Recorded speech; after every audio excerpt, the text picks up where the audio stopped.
الحمد لله رب العالمين، والصلاة والسلام على سيد المرسلين وعلى آله وصحبه أجمعين، أما بعد. فعن أبي هريرة رضي الله عنه قال قال رسول الله صلى الله عليه وسلم: العمرة إلى العمرة كفارة ما بينهما، والحج المبرور ليس له جزاء إلا الجنة. رواه الإمام البخاري. ബഹുമാനമുള്ള മുഅ്മിനീങ്ങളെ, പരിശുദ്ധ റമളാൻ പാതി പിന്നിട്ടിരിക്കുകയാണ്. പടച്ച റബ്ബ് നമുക്കെല്ലാവർക്കും താഅത്തിനുള്ള തൗഫീഖ് വർദ്ധിപ്പിച്ചു നൽകട്ടെ. സ്വർഗവാതിലുകൾ എന്ന വിഷയം നമ്മൾ സംസാരിച്ചു വരികയാണ്. സ്വർഗവാതിലുകളിൽ നമുക്കൊക്കെ സുപരിചിതമാണെങ്കിലും അത് പ്രത്യേകം എടുത്തു പറയാതെ പോകാൻ കഴിയില്ല. ഇസ്ലാമിൻ്റെ 5 പ്രധാന കർമ്മ പദ്ധതികളിലെ 5ാം സ്തംഭമായി ഉള്ള ഹജ്ജ് കർമ്മം, ആ ഹജ്ജ് കർമ്മം സ്വർഗവാതിലുകളുടെ കൂട്ടത്തിൽ അതിപ്രധാനപ്പെട്ട ഒരു വാതിലാണ്. മറ്റേത് പുണ്യകർമ്മങ്ങളെക്കാളും മുന്നിൽ നിൽക്കുന്ന ഒരു കർമ്മമാണ് ഹജ്ജ് കർമ്മം.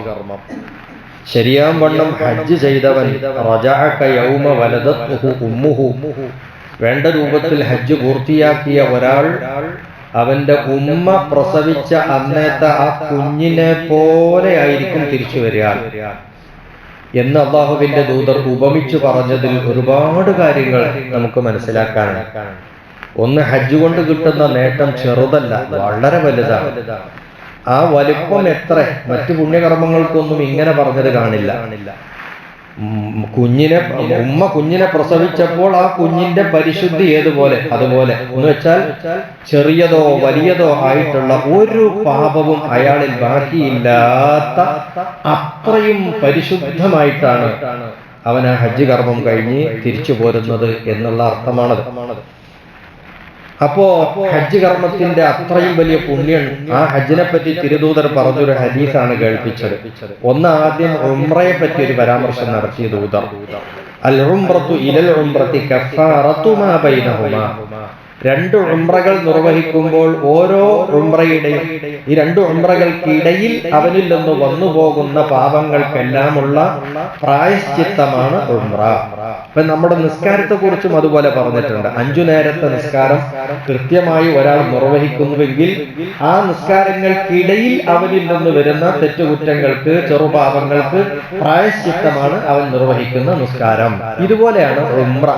2 ഉംറ ചെയ്യുമ്പോൾ ഒരു ഉംറ കഴിഞ്ഞ് അടുത്ത ഉംറന്റെ ഇടയിൽ അവനിൽ നിന്ന് വന്നുപോയ ദൂഷ്യങ്ങളൊക്കെ പൊറുക്കപ്പെടാൻ ഈ ഉംറ കാരണമാകുന്നു എന്ന് പറഞ്ഞതിന്റെ ശേഷം തിരുനബി പറഞ്ഞു, വൽ ഹജ്ജുൽ മബ്റൂറു, മബ്റൂറായ ഹജ്ജ്. അത് നമുക്ക് പറയേണ്ടതാണ്, എന്താ ഈ മബ്റൂറായ ഹജ്ജ്? സാധാരണ ഹജ്ജ് മബ്റൂർ എന്ന് പറയുന്നത് കേൾക്കുന്നുണ്ട് സാധാരണ.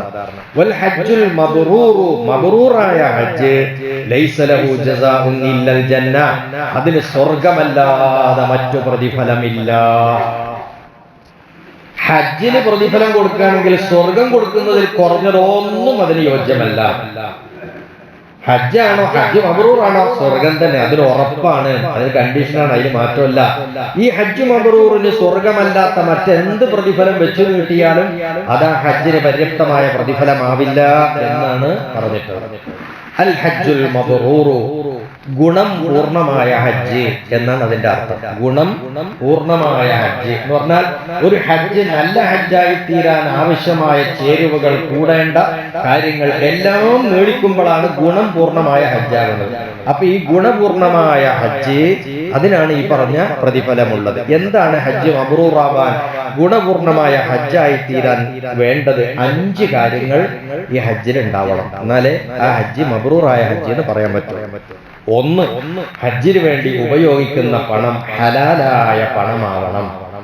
ഹറാമായ പൈസ കൊണ്ട് ഹജ്ജ് ചെയ്തിട്ട് മബ്റൂറാവൂല.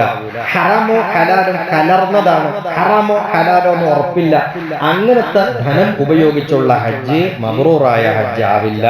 ഹലാലായ പണം ഉപയോഗിച്ചുകൊണ്ടായിരിക്കണം ഹജ്ജ്. 2, ആ ഹജ്ജ് കർമ്മത്തിൽ ഏർപ്പെടുമ്പോൾ അയാളിൽ നിന്ന് തോന്നിവാസം, കുറ്റകൃത്യം, തർക്കം അങ്ങനെയുള്ള കാര്യങ്ങളൊന്നും വരാൻ പാടില്ല. ഇവരിങ്ങനെ പോകുക, ഹജ്ജിന്റെ കർമ്മം വേണ്ടതുപോലെ നിർവഹിക്കുക, തെറ്റുകുറ്റങ്ങളൊന്നും അതിൽ വരാൻ പാടില്ല. മറ്റ് ഹാജിയായിട്ട് തർക്കിക്കാനും പാടില്ല. അങ്ങനത്തെ ഒന്നിനും നിൽക്കാതെ അത്രയും സൂക്ഷിച്ച് ചെയ്തു പോരണം. അപ്പൊ തോന്നിവാസം, പിന്നെ മൻ ഹജ്ജ ഫലാ റഫസ വലാ ഫുസൂഖ വലാ ജിദാല ഫിൽ ഹജ്ജ്, ഖുർആനിൽ ഒരു സ്ഥലത്ത് പറഞ്ഞിട്ടുണ്ട് ഹജ്ജാണോ എന്നാ അതിലെന്തില്ല, തോന്നിവാസങ്ങളില്ല, അതുപോലെ അക്രമം ചെയ്യലില്ല, കുറ്റകൃത്യം ചെയ്യലില്ല, തർക്കിക്കലില്ല എന്ന് പ്രത്യേകം ഖുർആന് പച്ചയായി പറഞ്ഞിട്ടുള്ളതാണ്. അപ്പൊ ഇതാണ് രണ്ടാമത്തെ പിന്നെ കണ്ടീഷൻ, ഹജ്ജ് മബ്റൂർ ആവാൻ ഈ കാര്യം ശ്രദ്ധിക്കണം. 3, തിരുനബി സല്ലല്ലാഹു അലൈഹി വസല്ലമ തങ്ങളുടെ ചര്യപ്രകാരം കർമ്മങ്ങൾ പൂർത്തിയാക്കണം. ഒരു ഹജ്ജിന്റെ കർമ്മം എങ്ങനെയൊക്കെ വേണം എന്ന് തിരുനബി പറഞ്ഞും ചെയ്തും പഠിപ്പിച്ചു തന്നിട്ടുണ്ട്. ആ സുന്നത്തുകൾ പ്രകാരം തന്നെ ആ ഹജ്ജ് നിർവഹിക്കപ്പെട്ടിരിക്കണം. 3. 4ാമത്തെ നിബന്ധന, പേരോ പ്രശസ്തിയോ ആഗ്രഹിക്കാതെ പൂർണ്ണമായും ആത്മാർത്ഥതയോടുകൂടെ ഇഖ്ലാസോടുകൂടി ആയിരിക്കണം ആ ഹജ്ജ് നിർവഹിക്കേണ്ടത്. എന്തിനാ ഹജ്ജിന് പോണ്? എല്ലാവരും ഹജ്ജിന് പോയി എല്ലാവരുടെ പേരിന്റെയും തലക്കൽ ഒരു ഹാജി എന്നുണ്ടല്ലോ. എനിക്ക് മാത്രം ഇപ്പൊ ഇങ്ങനെ കുറെ മുതലാളിയായി നടന്നിട്ടെന്താ, എന്റെ പേരിന്റെയും വാലിലോ തുടക്കത്തിലോ ഒക്കെ ഒരു ഹാജി ഉണ്ടാവട്ടെ എന്ന് കരുതിയിട്ടാണെങ്കിൽ ആ ഹജ്ജ് ശരിയായ ഹജ്ജല്ല. പേരിനോ പ്രശസ്തിക്കോ വേണ്ടി ആകരുത്. പിന്നെന്താ, ഈ ഹജ്ജ് കൊണ്ടുള്ള ഗുണം എന്താണ്? എനിക്ക് സ്വർഗത്തിലേക്ക് കടക്കാനുള്ള അതിപ്രധാനമായിട്ടുള്ള ഒരു കടമ്പയും വാതിലുമാണ്. അതെനിക്ക് കിട്ടണം, പടച്ച റബ്ബിന്റെ പൊരുത്തം കിട്ടണം എന്ന ആഗ്രഹം മാത്രം മനസ്സിൽ കരുതി ഹജ്ജിന് വേണ്ടി പോകണം. അതാണ് ഇഖ്ലാസോട് കൂടിയുള്ള ഹജ്ജ്. 5ാമത്തെ കണ്ടീഷൻ വെച്ച് നോക്കുമ്പോ ഹജ്ജിന് പോയി വന്ന ആൾ, ഈ പറഞ്ഞത് ഗുണങ്ങളൊക്കെ കൂടിയിട്ട് ഹജ്ജ് ചെയ്ത് വന്ന ആളാണെങ്കിൽ പോലും അയാളുടെ ഹജ്ജ് മബ്റൂറായി എന്ന് കണ്ടീഷൻ പറയാൻ കഴിയില്ല. അയാളൊന്നും ഇരിക്കണം, എന്നാലേ നമുക്ക് ഹജ്ജ് മബ്റൂറായെന്ന് പറയാൻ പറ്റുള്ളൂ. അങ്ങനത്തെ കണ്ടീഷൻ 5ാമത്തത് പറയുന്നത്. 5, ഹജ്ജ് കഴിഞ്ഞ് വന്നതിന്റെ അനന്തരം, ഹജ്ജൊക്കെ കഴിഞ്ഞ് വന്നിട്ട് തെറ്റുകുറ്റങ്ങളിൽ ഏർപ്പെടാതിരിക്കണം. പിന്നെ മരിക്കോളം അയാൾ ഈ തോന്നിയാസത്തിലും വേണ്ടാത്തരത്തിലൊന്നും കൊടുങ്ങരുത്. ഒരു കേസിൽ അയാൾ എന്ന് പറഞ്ഞാൽ നമ്മൾ ശരീഅത്തുൽ ഇസ്ലാമിന്റെ നിയമപ്രകാരം തെറ്റായ ഒരു കേസിൽ അയാൾ കൊടുക്കാൻ പാടില്ല. അത്രയും സൂക്ഷിച്ച് ജീവിക്കണം. അതിപ്പോ ഹജ്ജ് കഴിഞ്ഞ് വന്ന അയാൾ മരിക്കുന്നതിന്റെ ഇടയിൽ എന്താവും നമുക്ക് പറയാൻ പറ്റുമോ? അപ്പോ വാസ്തവത്തിൽ അയാൾ മരിച്ചു, നല്ല നിലക്ക് ഹജ്ജെല്ലാം കഴിഞ്ഞ് വന്ന് നല്ല നിലക്ക് അയാൾ അങ്ങ് മരിച്ചു നോക്കാം എന്നാ നമുക്ക് പറയാം അയാളുടെ ഹജ്ജ് മബ്റൂറായി. ഇത്രയും അവസ്ഥകൾ ഈ ഹജ്ജിനകത്തുണ്ട്. അപ്പൊ ഒരു എളുപ്പകാര്യമല്ല. വളരെ ജാഗ്രതയോടുകൂടി, വളരെ സൂക്ഷ്മതയോടുകൂടി, ആലോചിച്ച് വളരെ കൃത്യതയോടുകൂടി നിർവഹിക്കേണ്ട ഒരു കർമ്മമാണ്. നിർവഹിച്ചു വന്നാലും അതിസൂക്ഷ്മമായിട്ടുള്ള ജീവിതം നയിക്കേണ്ടത് കൂടിയുണ്ട്. ഇതെല്ലാം കൂടുമ്പോഴാണ് ഹജ്ജ് മബ്റൂറാകും. ഈ ഹജ്ജുൽ മബ്റൂറിന് കൊടുക്കുന്ന പ്രതിഫലം സ്വർഗമല്ലാതെ വേറെ ഒന്നുമില്ല എന്ന് വളരെ വ്യക്തമായി അല്ലാഹുവിന്റെ ദൂതർ നമുക്ക് പഠിപ്പിച്ചു. ആയുസ്സിൽ, ഒരു മനുഷ്യന്റെ ആയുസ്സിൽ ഒരു തവണ മാത്രം നിർബന്ധമാകുന്ന കർമ്മമാണ് ഹജ്ജ്. ഒരു തവണ കഴിഞ്ഞാൽ അയാളുടെ ഫർള് വീടി. പിന്നെ അയാൾ എത്ര ഹജ്ജ് ചെയ്താലും അതൊക്കെ സുന്നത്തായ ഹജ്ജുകളാണ്. സുന്നത്തിന്റെ പ്രതിഫലം, ഫർളല്ല, ഫർള് ഒന്നേ ഉള്ളൂ. അതേ സമയത്ത് ഉംറയും ഈ പറഞ്ഞതുപോലെ ആയുസ്സിൽ ഒരു തവണ മാത്രമാണ് ഉംറയും ഒരാൾക്ക് ഫർളാവുന്നത്. ഒരു തവണ അത് ചെയ്താൽ അയാളുടെ ഫർള് വീടി. പിന്നെ അയാൾ രണ്ടാമത് പിന്നെ ഹജ്ജിന് പോവുകയാണെന്ന് വെച്ചോ, എന്നാൽ ആ ഹജ്ജിന്റെ കൂടെ അയാൾ ഉംറ ഒന്നോ രണ്ടോ കൂടുതലൊക്കെ ചെയ്യും. പക്ഷെ ആ ഉംറകളൊക്കെ സുന്നത്തായ ഉംറകളാണ്. ഫർളായ ഉംറ അദ്ദേഹത്തിന്റെ ആയുസ്സിൽ ആദ്യം നിർവഹിക്കുന്ന ഉംറയാണ്.